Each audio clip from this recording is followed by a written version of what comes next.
Hallelujah, सबको जय मसीह की। मेरा नाम मुस्कान कपूर है। मैं इंडिया से हरियाणा यमुनानगर से हूँ और पिछले 4 सालों से मैं कनाडा में रह रही हूँ। मैं आज उन पॉडकास्ट के बारे में बोलना चाहूंगी जो क्रिश्चियनिटी का बहुत विरोध कर रहे हैं और बोलते हैं कि वहाँ पे पाखंड होते हैं। मैं अपनी रियल लाइफ से अपनी मदर की टेस्टिमनी सबको बताना चाहती हूँ। मेरी मदर 16 साल से इविल स्पिरिट अटैक्स के नीचे थे। आफ्टर मैरिज उनको रात को सोते टाइम इविल स्पिरिट अटैक होते थे और जब वो सुबह उठते थे तो उनकी पूरी बॉडी पर नील होते थे और ब्रूजेस होते थे। मेरे फादर उनको डॉक्टर के पास लेकर जाते रहे काफी टाइम तक, लेकिन बाद में हमें लोगों ने बोला कि आप इनको अन्य जगहों पर लेकर जाएं। हम पूरे 16 साल तक अपनी मदर को अन्य जगहों पर लेकर जाते रहे। ऐसे ही एक दिन हमें किसी ने बोला कि आप चर्च भी ले जाएं, शायद वहां पर जाके वो ठीक हो जाए, है ना, उन्हें शिफा मिले शायद वहां से। तो हमें लगा कि ये तो धर्म परिवर्तन करते हैं जो आज लोग बोलते हैं।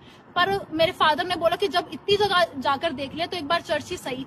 जो चीज 16 सालों में नहीं हुई वो चर्च में एक बार जाते ही हो गई। मेरी मदर 16 साल में पहली बार रात को सही से सोए, चैन से सोए, और उनको जब वो सुबह उठे तो उनको कोई बॉडी पर ब्रूजेस नहीं थे। मैं आप लोगों को यही बोलना चाहूंगी कि आप बोलने से पहले आप एक बार सोचें कि आप बोल क्या रहे हैं और थोड़ा कॉमन सेंस लगाएं। आपके पॉडकास्ट देखकर हमें इतना तो पता चल गया कि आप लोग बहुत समझदार हैं, तो थोड़ी समझदारी और दिखाएं और डिटेल्स में जाकर देखें। आप लोग बोलते हैं कि आपको पैसे मिले हैं। जब आप किसी शराबी को देखते हैं जो बहुत ज्यादा एडिक्शन के नीचे है और वो घर जाकर मारपीट करता है या गाली देता है अपनी फैमिली को, और जब वही आदमी चर्च में जाकर ठीक हो जाता है तो आप लोग बोलते हैं कि उसको पैसे मिले हैं। इतने पैसे लाएंगे कहाँ से चर्च वाले? पहले आप ये सोचें। अगर हमें पैसे मिले होते तो हम कनाडा क्यों आते? हम इंडिया में अपनी लाइफ अच्छे से जीते। और अगर कनाडा आ ही गया तो हम लोन लेकर क्यों आते? हम इजिली आ जाते। हम इतना लोन लेकर कनाडा में आए हैं, स्ट्रगल कर रहे हैं।